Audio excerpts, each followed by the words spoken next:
Good morning, my students. Good morning, teacher. How are you? We are fine. Thank you, sit down, please. Who is due today? I am due today. Who is absent today? Or are present? Sit down. Thank you. Ал енді сабағымызды бастамас бұрын шарттық шеңберін жасап алайық. Ол үшін барлығымыз ортаға келетін боламыз. Маған келесіз.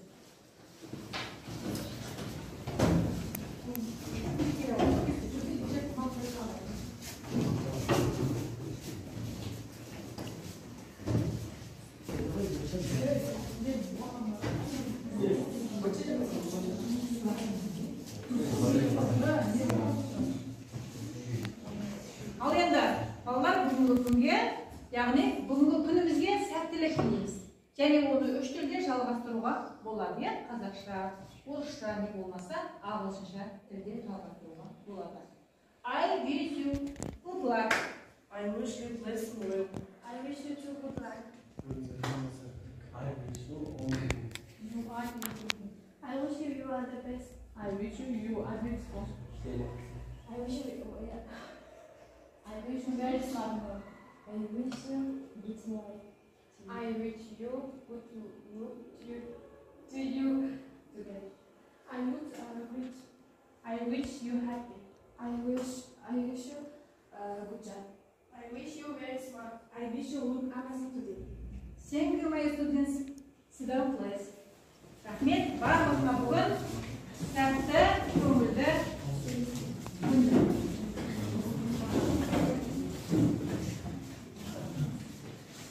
Ал енді балалар, сабақты біздер бастамас бұрын көңілімізді, яғни қалыптастырып, шарттық шеңберін құрып, атмосфералық, яғни жағдай қалыптастырып алды.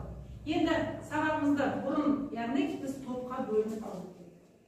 Ол үшін біздер түс арқылы топқа бөлінеміз. Мына жерде үш түрлі түстер берілген. Түстерді таңдау арқылы біздер үш топқа бөлінеміз. Яғни divided into three groups in color. Келіп бір түстер өздерін оларға түстерін қалып жауында.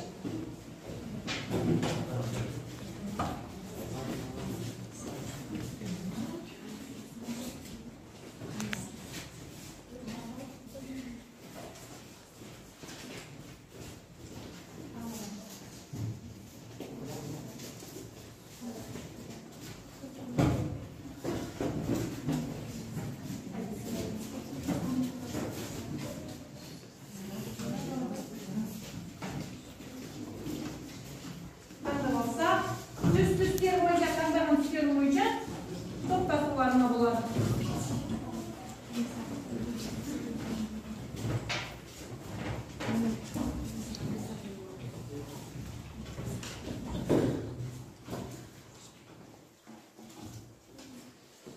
Ал енді топқа бөліп алып балалар, енді сабағымызды бастамас бұрын мына жерде мен тапсырмам answer my question. Яғни сұраққа жауап. Бірнеше сұрақтар берілген мына жерде. Соны таңдау арқылы сұрақтарға жауап береміз. Бұл сұрақтар екі тілде берілген. Қазақша және ағылшынша. Қазақша сұраққа қазақшалап жауап береміз, ағылшынша сұраққа ағылшынша жауап беруге әрекет жасаймыз. Жарай ма балалар? Ал келіп мына жерде бастаймыз.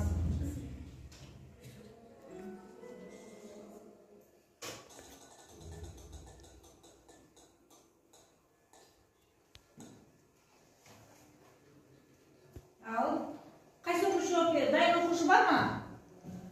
Ал Мамет. Make healthy food choices and get enough sleep. Stop smoking, make a physical part of your routine, and limit alcohol intake link. Thank you. Sit down, please.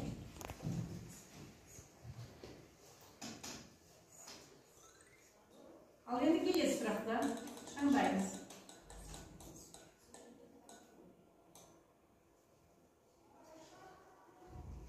Абсорбция дегеніміз не?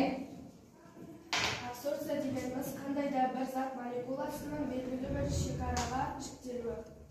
Қандай да бір зат Мали боласың шекараға. Жептелуі. Дұрыс па балдар? Дұрыс па қабылдаймыз, иә? Рахмет.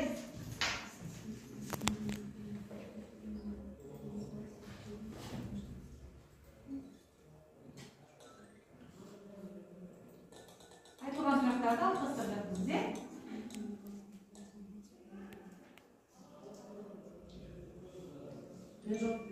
Ал, Айдан. If there will be no jugular reabsorptions and the nephrons Sen bir sudan please. Жалғастырамыз.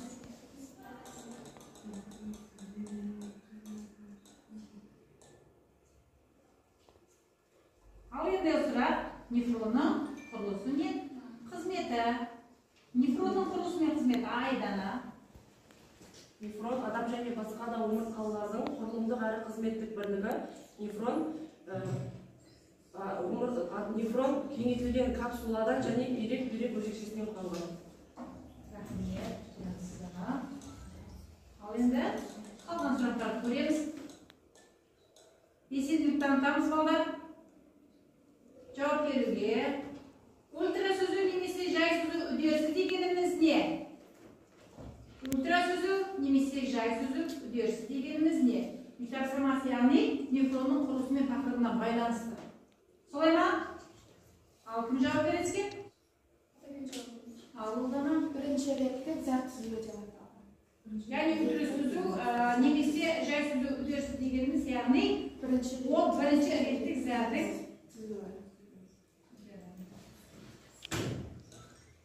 қалған сұрақтарды көреміз.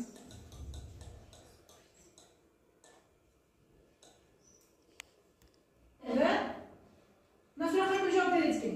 Бір сұрақты оқимыз, одан кейін жауап береді. Ал. Small and spherical cells that release what are very dangerous for a binary. Thank you. Кудан please. Ал енді. Қалған сұрақтан алдырамыз.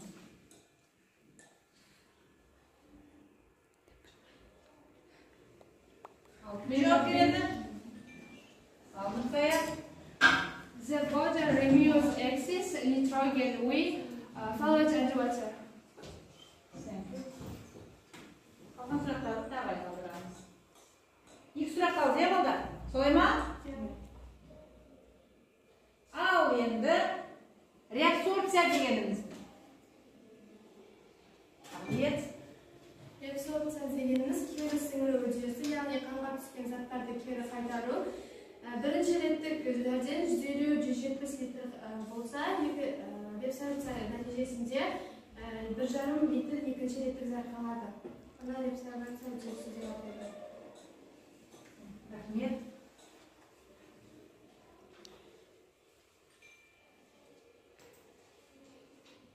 Қалған сұрақты. Бір сұрақ қалды, е? Ағылшыншасына жауап береді.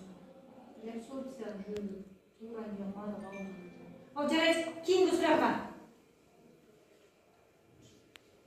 Ұлдана. The use of salt in large quantities leads to liver, kidney, and hair diseases. Рахмет, thank you. Сіздан please, енді балдар, бірінші, яғни топтық жұмыс болды, немесе жеке жұмыс, яғни бұл жеке жұмыс, я? Сол үшін, мына жерде бағалаудың түрлерімен топқа берілемін. 3 топқа бөлінді қоя. 3 топқа, яғни мына жерде бірінші топтағыларға өзінің топтағы мүшелерін мынау стикерлер арқылы соған жапсыру арқылы белгілеп отырамыз. Топбашыларды өзіміз не қыламыз? Белгілеп аламыз топбашы оқушыларды. Соған белгілеп отырамыз. Ал енді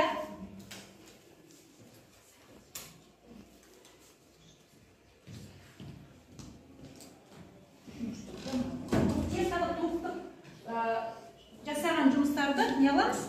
Бағалаймыз, е? Ал енді мына жерде менің өзімнің жеке бағалау.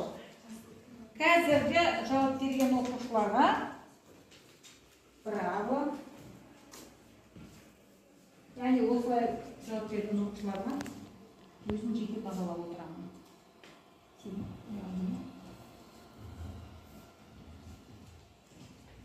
Jamaica,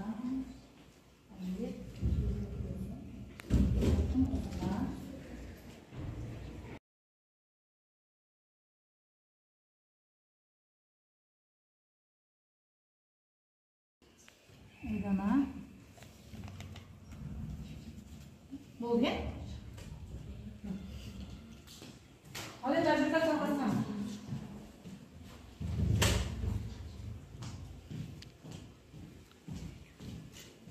Ал енді балалар, бүгінгі, яғни сабақты үй тапсырмасын айтып болдық, үй тапсырмасына тоқталдық. Бүгінгі жаңа сабағымызда, яғни бүгінгі жаңа сабағымыздың тақырыбы бүйрек қызметіне әсер ететін факторлар. Factors affecting kidney function. The aim of the lesson, яғни ол сабақтың мақсаты бүйрек қызметіне әсер ететін факторлар туралы түсінік беру. Енді жалпы бізде бүйрек қызметіне әсер ететін факторларды толығырақ білу үшін мына жердегі видеоны көріп алайық. Осыдан кейін жалғастырамыз сабақты. Бүйрек анатомиясын талқылайық. Барлықтарыңызға сәлем достар, бүйрек анатомиясын талқылаймыз. Бүйрек 12-ші кеуде, 3-ші, 4-ші бүйрек ортасында орналасқан экскреторлы орган. Бүйрек арқылы күніне 1500-1700 литрге дейін көлемде қан айналады. Бүйректің ең негізгі қызметі бұл ағзадағы барлық улы заттарды сыртқа шығару. Гомеостаздық қызмет тұрақтылықты сақтап тұрады. Тұрақтылық ішінде ең маңыздысы артериалдық қан қысымды нормада ұстау, заттардың метаболизмге қатысу қызметтерін атқарады. Бүйрек жалпы жұп мүше, олар екеу болады. Екі бүйректің массасы дене салмағының 0,45-0,70 пайызын құрайды. Құрамында 83% су, құрғақ қалып 17% құрайды. Бүйректің анатомиялық құрылыстары несепағар, бүйрек венасы, бүйрек артериясы, ми қабат, қатпарлы қабат, аспауша, пирамидалар тостағаншылардан тұрады. Келесі видеода біз бүйректі 3D моделінде қарайтын боламыз. Бүйрек несепағар, артерия реналис, вена реналис атты бүйрек қақпасынан құралады. Бұл жерден қан айналымы жүзеге асады. Екі вена артерия арқылы. Сыртта фиброзды капсулалық қабат, оның астында бізде қыртысты қабаты, қыртысты қабаттың астында мыйлы қабаты орналасады, медулярлы қабат деп аталады. Қыртысты қабатта ең маңызды бізде нефрондар, бұл мыйлы қабаттың аралығында орналасады. Қыртысты мен мыйлы қабаттың аралығында нефрон 1-2 миллион нефрон бар, бұл бүйректің өлшем бірлігі. Бұл жерде ең маңызды қызмет реабсорбция, қайта соғылу қызметі. Организмге қажетті заттар, белок, электролиттер, глюкоза, су қайтадан артқа қарай организмге сіңіріліп отырады. Қажет емес заттар сыртқа қарай шығады. Шумақшадан түтікшелерден құралады. Шумақшаның сыртын буын капсуласы құрайды.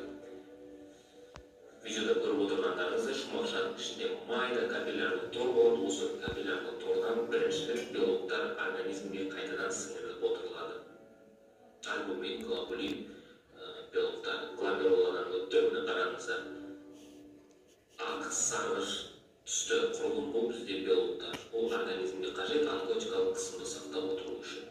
Ары қарай бізде осылай нефрондар арқылы түтікшелер алып кетеді. Түтікшелерде жинақтағы түтікше барлығы несепағарға, несепағар ұзын жұп түтікше, несепағардан ары қарай бізге қуыққа келіп зәр құйылады.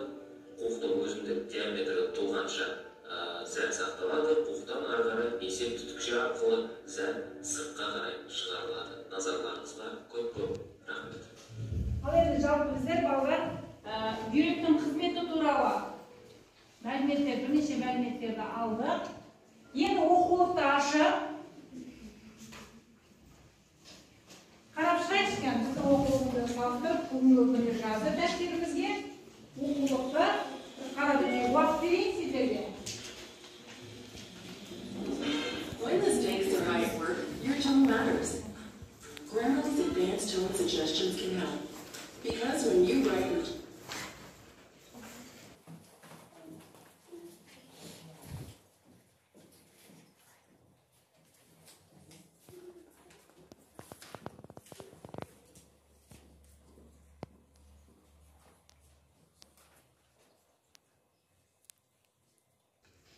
ағылшынша кітапты қоса оқыңыз, иә? Тест тапсырмалар ағылшынша болуы мүмкін. Термин жұмыстар ағылшынша болуы мүмкін.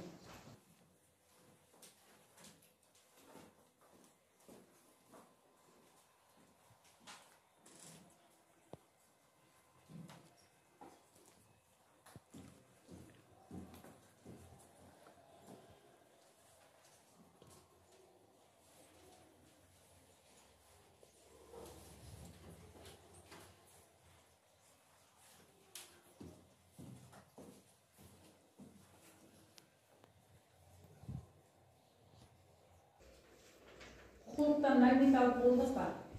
Танысып шықтық па? Уақыт жеткілікті ғой.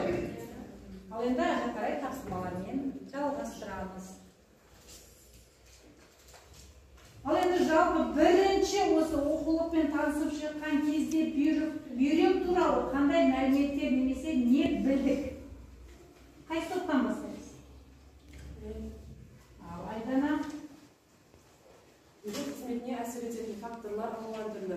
Бүйрек қызметіне айналадағы жағдай және қандай да бір ауруға бейім болудың тұқымқуалауы немесе керісінше күшті иммунитет әсер етеді. Тамақтану рационы бүйрекке ғана емес, бүкіл ағзаға тікелей әсер етеді. Тіпті бүйрек тұтынатын су мен тұз ара қатынасына мән беру керек, себебі тіпті шамалы сусызған қанның өзінде жүрек пен бүйрекке ауырлық түсуі мүмкін. Тұздың тұрақты құрамын сақтауы ол бүйректе бірінші кезекте бүйректе жүзеге асырылады. Сондықтан тамақтану рационын сақтағанымыз өте маңызды. Шамамен күніне 15-20 граммдай тұзды пайдалануымыз қажет. Тұзды және ащы тамақтар бүйрекке керісінше әсер етеді. Кейбір тұздардың өнімдері кейбір құрамдары ерімейтін тұздар болады. Олар бүйректе соның салдарынан тас пайда болуы мүмкін. Яғни тұтынған тұздарымыздың өзі бізде ерімейтін болуы мүмкін екен балдар, иә? Сондағы яғни тұтынған кездегі ерімейтін тұздарымыз қайда барады екен? Бүйректе, яғни бүйрекке барып жиналады екен. Рахмет. Нұрай. Салқын тию бүйрек қызметіне ғана емес, жалпы бөліп шығару қызметіне жағымсыз әсер ететін тағы да бір фактор.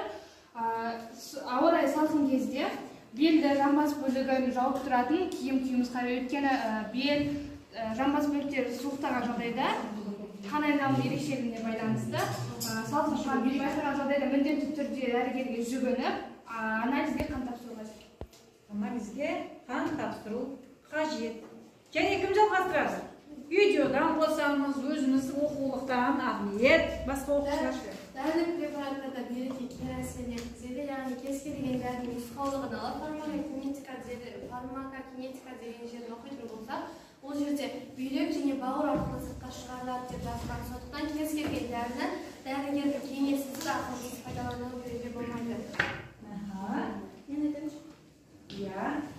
Тіс шегісі және іріңді баспа секілді және жұқпалы аурулар бүкіл ағзаны улайды.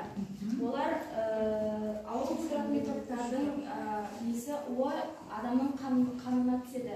Әрине бүйректер адамның ағзасындағы зиянды заттарды тазартуға көмектеседі. Алайда олар әрине сау ағзаға тән емес, оларды сүзу кезінде бүйрек жасушалары зақымдалуы мүмкін, тіпті жұмысын жоюы да мүмкін. Тәртіп жалғастырады. Болды ма? Енді балдар, осы бүйрек аурулары туралы не білеміз? Қандай аурулар бар және олардың алдын қалай алуымыз керек? Қолдана. Цистит ол толықтың жұқпалы қабынуы. Цистит екі себептен пайда болады.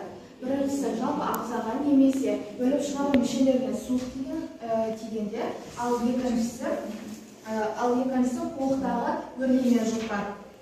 Бұл аурудың бірінші ауру пайда болған жағдайда, екінші ауру да онымен бірге жүреді.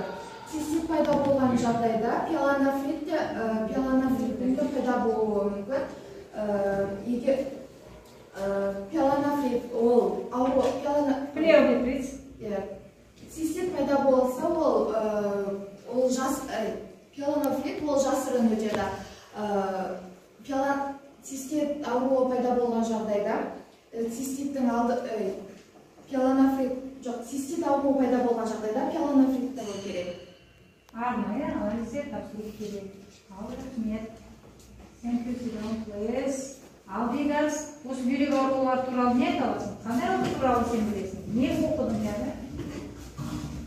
Пиелонофрит бүйректің қабынуы. Бүйректің қабынуы, иә, бүйрек қабынады, иә? Пиелонофрит зәрді сақтау оның есеп ағармен бүйректің астауына көріп қайтарылуына себеп болады. Қайтарылуына себеп болады. Бұл бөліп шығаруларынан зиян. Микробтардың көбінесе әсер етеді де пиелонофритке себеп болады. плоенепритке себеп болады. Оның алдын алу. Оның алдын алу шараларын айтшы. Оның алдын алу шаралары зәр шығару мүшелеріне зиян микробтарына түсуіне жол бермеу керек. Және мысалы жазда таза лас суға табиғи су қоймаларына шомылмау керек. Және де гигиеналық сақтандыру керек. Гигиеналық талаптарға сай болу керек, яғни ол үшін бізде бүйректі бірінші, яғни одан сақтануы, біз одан неден микробтардан сақтауымыз керек екен. Одан кейінгі жолы, яғни қандай гигиеналық талаптарға сай, олардың лас суларда шомылмауымыз керек екен. Біздер жазда көбірек суға түсеміз ғой. Бірақ сол суға түсу үшін біз алдын ала оның қандай біздің бүйрегімізге қалай әсер ететіндігін біліп алуымыз қажет екен. Өте рахмет. Тағы да. Енді болды. Маржан? Бүйректің есепті салуы, бүйректе ерімейтін тұздардың бөлшектерінің қалыптасуы. Бүйректе жиналатын тұздарды олар несеп ағарда бүйректе астауындағы тұздардың жиналуын айтады. Бұл жағдай зияр шығарудың іркіліп қалуы немесе жүрмей қалуына әсер етеді. Нәтижесінде ағза үнемі өздігіне уланатын болып қалады. Оның алдын алу шаралары тәтті, мысалы, көкнәр, шоколад, қант, сондай сы-дәруменнен ағзаны шектеу қажет. Ағзаны сы-дәруменнен шектеу қажет. Жарайды, рахмет. Енді балалар, осы бүйрек, жалпы бізде бүйрек ауруын болдырмау үшін, оның алдын алу шараларын жасау үшін бірінші тамақ рационына байланысты болады. Солай ма? Тамақ рационы дегенімізде бізде мысалы үшін таңғы асымыз, түскі асымыз, кешкі асымыз. Соны қалай дұрыс қабылдай аламыз ба, жоқ дұрыс қабылдай алмаймыз ба? Соған байланысты осы бүйректің несі аурулары пайда болуы мүмкін екен. Одан кейін бүйректің тағы да ауруларына қандай жолмен келетіндігі. Мысалы үшін біздің осы бүйрегіміз сүзу немесе жаңағы сүзу қызметін атқарады деп жатырмыз ғой, Енді жалпы айтқан кезімізде бүйректен қанның айдалуы. Мысалы үшін бізде тамақтың құрамында қоректі заттардың қалай таралуы бізде білеміз қан арқылы, яғни қанға дейін сіңетіндігін білеміз.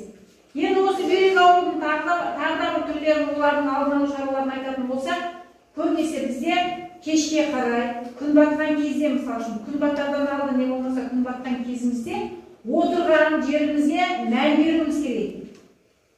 Күн батып кеткеннен кейін жерімізде бірден, яғни отырған жерімізде не болады екен? Яғни салқын болады. Сол салқынға отырған кезде бізге білінбейді. Салқынға отырып қалды, бізде бойымыздағы қанымыз мұздайды. Салқындайды қанымызда. Сол салқындаған қанның нәтижесі, яғни салқындаған қан қайтадан біздің бүйрегімізге барады екен. Яғни сол салқын қан бүйрекке барғаннан кейін ол кері қалай? Ол дұрыс жұмыс жасамай ма? Бүйрегіміз дұрыс жұмыс жасамайды. Одан кейін тамақтануға байланысты осы дұрыс тамақтанбаған кезімізде не пайда болады екен? Тұздар пайда болады екен. Сол тұздар кристалданып барып неге айналады? Тасқа айналады. Жалпы алған кезімізде біздер бүйректің барлық, яғни алдын алу шараларын көруіміз керек екен. Негізгі аурулардың барлығы осы бүйрекке байланысты болады деп айта аламыз. Ал енді балалар, осы бүйрек туралы мәліметтерді маған барынша ағылшынша жеткізіп беретін оқушылар бар ма арамызда? Мәліметтерді. Осы алған мәліметтерімізді ағылшынша жеткізіп беретін. Қаншалықты меңгердік? Ағылшынша. Қайсы топтан сөйлейміз кен?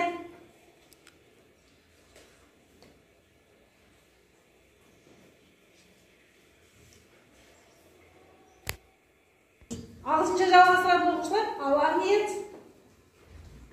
Cystitis is an infection caused by bacteria in the ureter and or urinary bladder. The condition usually begins with the sensation of the full bladder, which needs to urinate. When you try to go, it burns or nothing seems to come out. Also, this condition is accompanied with general feelings of nagging, anger, and pain of the back.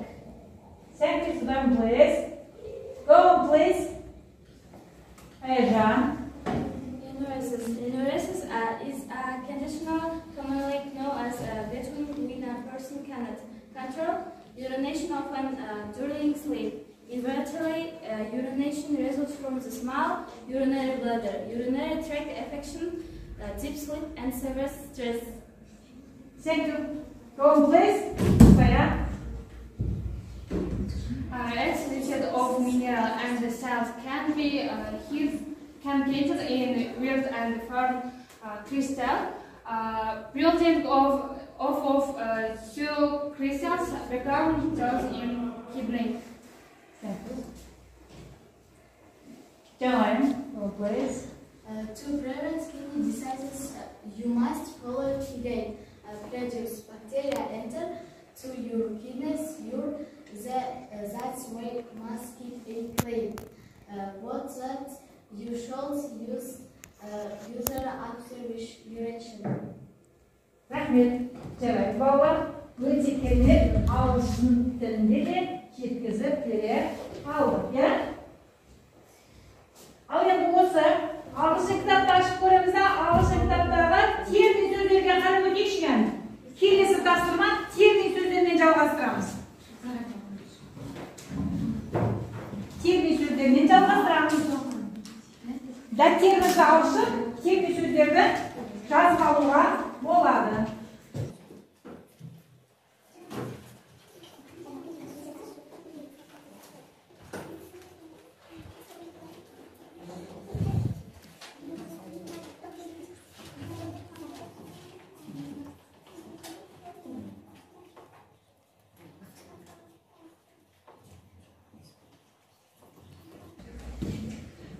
Екі сабақтында бірінші нефрон және нефронның құрылысымен қызмет ететін сабақтың тақырыбы, яғни нефронезия, оған берілген термин сөздерді және бүйректің қызметіне әсер ететін факторлар деген сабақтың, яғни екі тақырыптың да термин сөздерін қазір бір-бір қарап өтеміз де ойында термин сөздермен жалғастырамыз. Түсінікті ма? Көрдік па?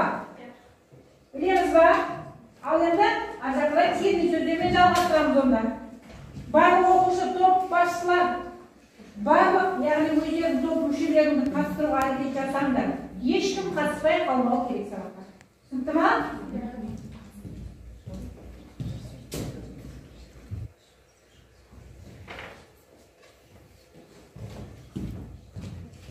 Термин сөздерді. Мына жерде термин сөздер берілген болды. Енді осы термин сөздерді бәрін құрастырып шыққан кезде геометриялық фигура дейміз ғой, сондай құрастырылу керек. Термин сөздерді мына жерде жалғастырамыз қазақша және ағылшын тілінде. Осыдан келеміз бір оқушы қанша топ, қайсы топтан қанша көп оқушы қатысса, сонша топтық бағалау бізде жүзеге асады. Қайсы топ бастаймыз? Алла біреуінен бастаймыз да, соның несін табамыз. Қай сөзді аласың? Susuzдану, dehydration. Dehydration, яғни сусыздану ма? Енді мына жақта dehydration тапты, соған жалғастырамыз. Dehydration, иә. Енді, мына жерден кім? Аргет келеміз да, мынаны жалғастырамыз. Мына жақтан дұрыс орналастыра аламыз ба?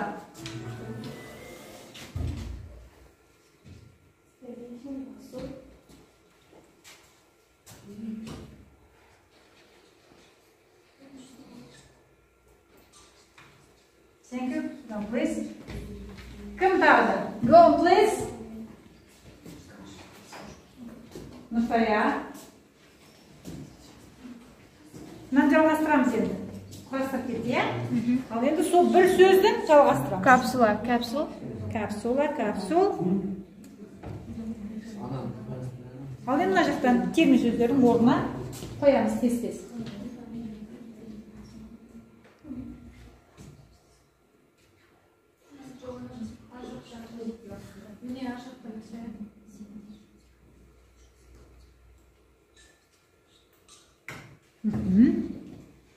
Ал кім жалғастырады? Тез-тез жылдан балдар жалғастырады.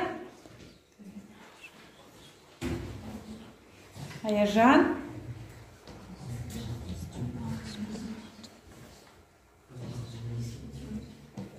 Мынаны жалғастырамыз, қай сөз жалғастырамыз? Bloodstream. Qanağım bulut tuturum. Nartın жалғастырамыз енді.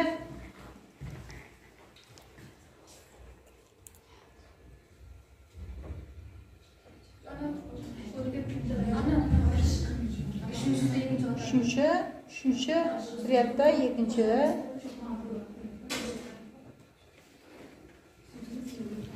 Ал. Келесі ал, Ерасыл. Мынаны жалғастырамыз, е?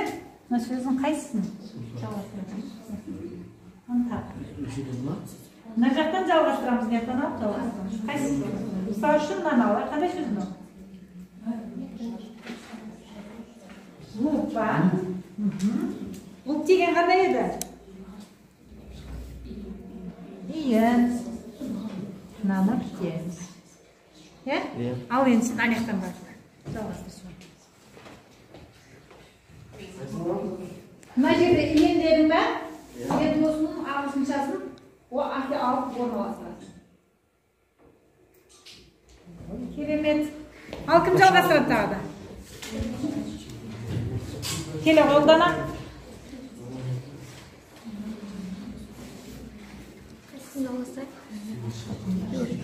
Білген сөзіңді терме сөзбен жалғастырады. Бәрін білеміз, бірақ жалғастыруымыз керек. Түтік такт. Түтік такт. Енді ана компьютерден жасаймыз, орнына қоямыз.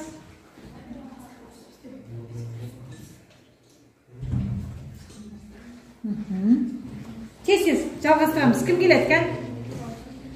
Жанайым.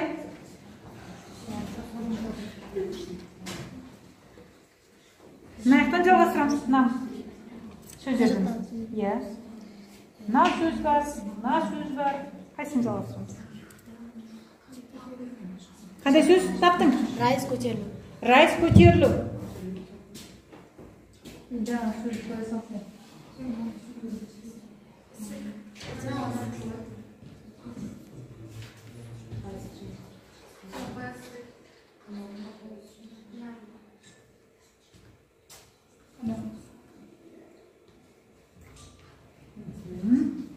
Келес, жылдам, айдана.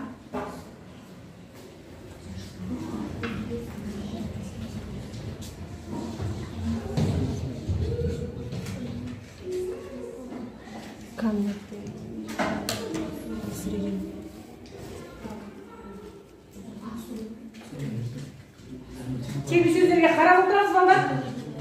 Қарап отырып, оны бөліп отырсақ, біз енді жақта жылдамдық танытамыз. Солай ма? Иә. Қандай сөз таптық айдана? Қандай әлсіреген. Әлсіреген. Ал енді ажықтан.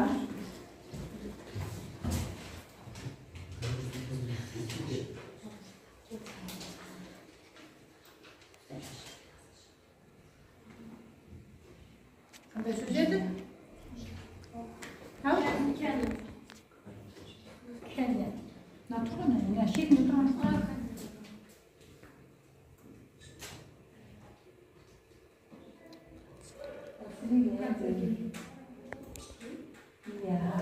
Келесі оқушы. Баласы?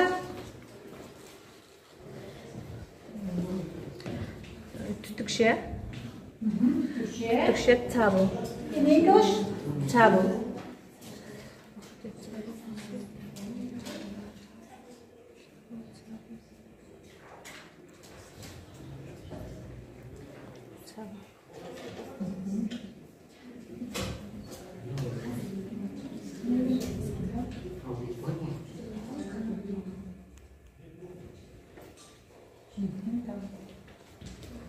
Кім келеді екен? Жанайым.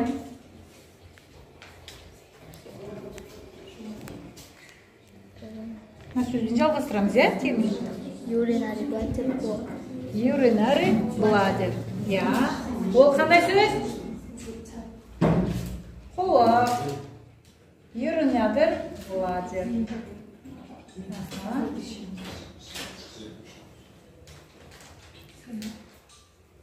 Келес. Сипамға келіп тұрайық екен.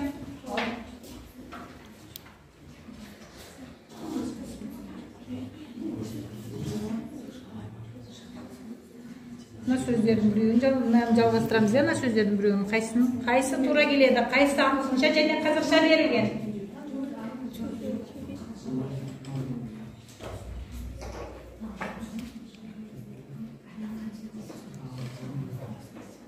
Qanday so'z topdik? Pulpa. Pulpa.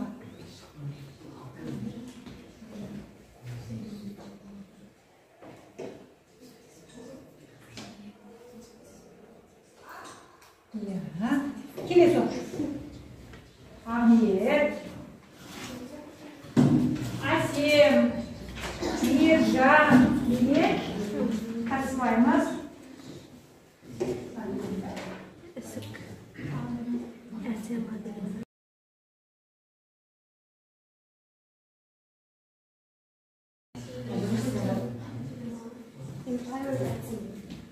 Qanday so'z?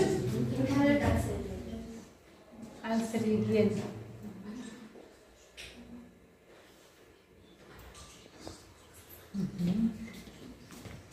Kelesi. Mına qalib ketdi bolda, tez-tez жылдам. Marjan. Jasayar, Marjan keldi.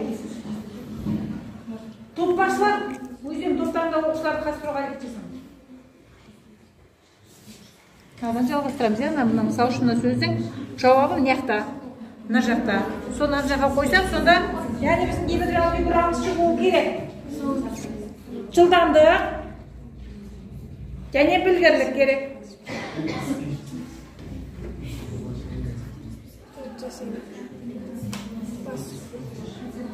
Қандай сөз таптық? Басу. Басу. Басу, я. Tamam sonra.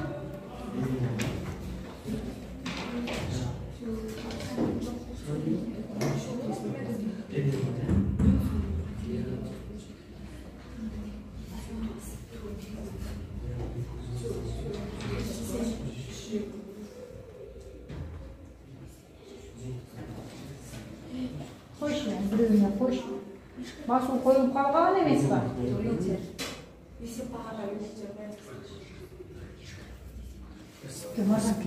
Болды. Жарайды. Ал. Жоқ, қоя берсін, қазір тексеріп көреміз.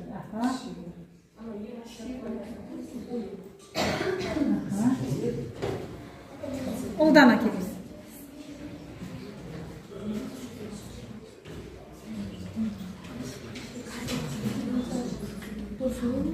Violation. Qanday so'z? Violation.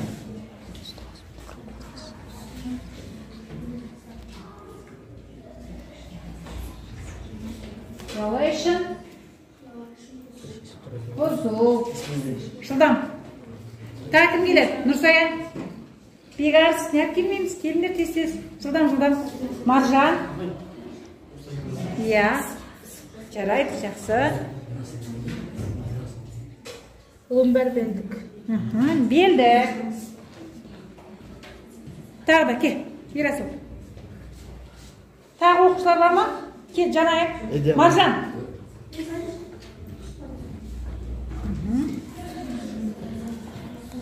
Қандай сөз? Эдема. Оны іске қоямыз. Жарайсың. Бұл жүрсің.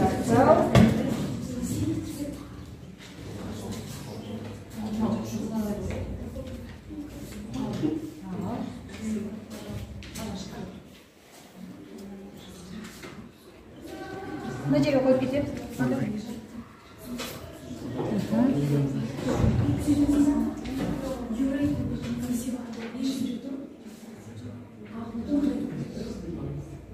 Қоя бер. Қазір тексеріп көреміз.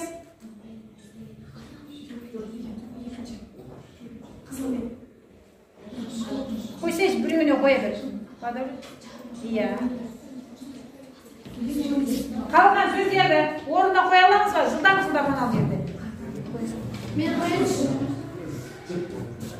Рахмет. Компьютерден істейсіз, орнына қойыңызшы.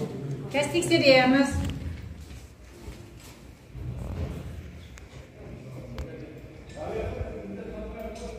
Иә.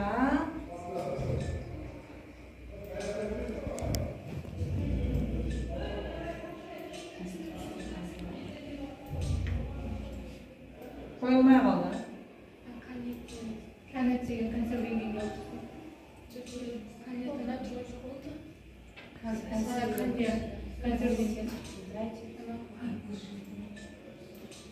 Болды ма? Дұрыс я барлығы, солай ма? Енді оның дұрыстығын мына жақтан тексеріп көрейік.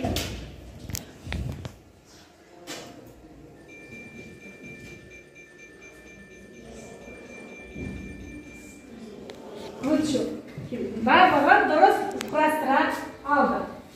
Ал енді балалар, жалпы біздер бүгінгі тақырыпқа байланысты термин сөздерді өте тамаша, жоғарғы дәрежеде қабылдадық деп ойлаймыз, иә? Ал енді қаншалықты біздер сабаққа жақсы қатысты, топ мүшелері бағалап өтеміз, топтық мүшелері, яғни топ басшылар, топ мүшелерін бағалаймыз. Және одан кейін үйге тапсырма осы термин сөздерді жатқа айту. Және бүйрек қызметіне әсер ететін факторларды ізденіп, интернет желісінен ізденіп, мәліметтер жинақтау. Солай ма? Ал енді бірінші бағалауды айтып өтсек, кім қанша балл жинады?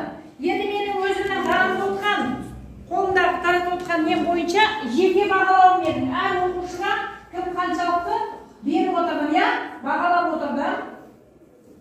Енді осыны әр оқушы қанша жинады? Соны айтып өтеді маған. Енді оны былай жинаймыз. Мына жерде маған қалай есептейміз? Егер 5-еу жинасақ, 5, 3-еу жинасақ 4 және 2-еу жинасақ 3 болады. Бүгінгі сабақтан алған бағалар, менің қойған бағаларым. Топтық бағалауды топ басшылар айтады. Жылдамдықтан тұрамыз кәдім. Ағниет қанша жинадың? Сені 5-еу, яғни ол 5-я, яғни 5-тік деген бағалап тағы қолданады. 5-еу, бұл жоп. Excellent. Тағым. Excellent, бұл жоп. Айдана. 5-еу. Аяжа. 3-еу, яғни 4. 3-еу, 4. 2-еу. Яғни жарайды, 3. 2-еу. Жақсы. Мына топтан ше? Кән? 3-еу. Тағым. 1-еу. 5-еу. Жақсы. 3-еу. Өте жақсы. Ал топтық бағалауды қалай бағалады? Кән? Топ мүшелері. Балауса, сен тобынан кім қаншалықты жауап берді? Нұрсая 5 жауап берді. Шұғыла 3 тапсырмаға жауап берді. Маржан 1, Бегарс 1, мен өзім 3-еу. Жақсы. Аяжан 3 сұраққа да жауап берді. Айдана 5-еу, Берасыл 2-еу, Келесі топ. Мен өзім 5 сұраққа жауап бердім. Ағниет те 5 сұраққа жауап берді. Жанайымда 5 сұраққа жауап берді. Ал қалған топ мүшелері онша сабаққа деген талпыныстары болмады. Сонда да енді сұрақтарға жауап берді. Термин сөздерменен жұмысты жүргізу керек. Жарайды. Ал енді балалар тапсырма түсінді, я? Ал енді алдарына берілген стикер берілді ғой, топқа бөлінген кезде, я? Соған бүгінгі сабақтан алған, яғни бүгінгі сабаққа кері байланыс жазыңдар. Не түсінікті болды? Оны мына жерде түсінбедім, аздап түсіндім, қолдана аламын деген осындай бағытта жазуларыма болады.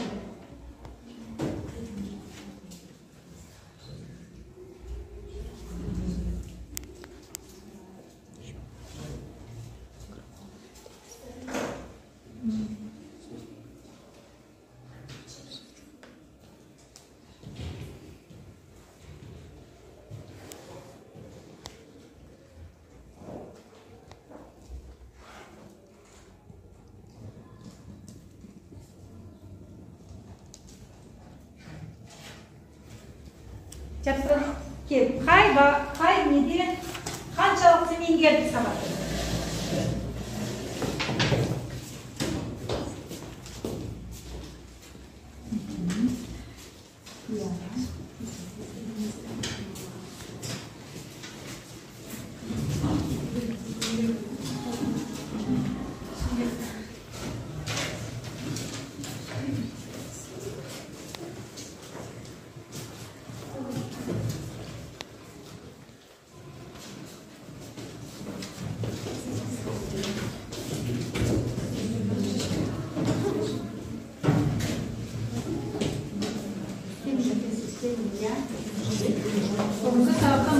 маселелері, түсінген жерлері, не болмаса түсінген жерлері.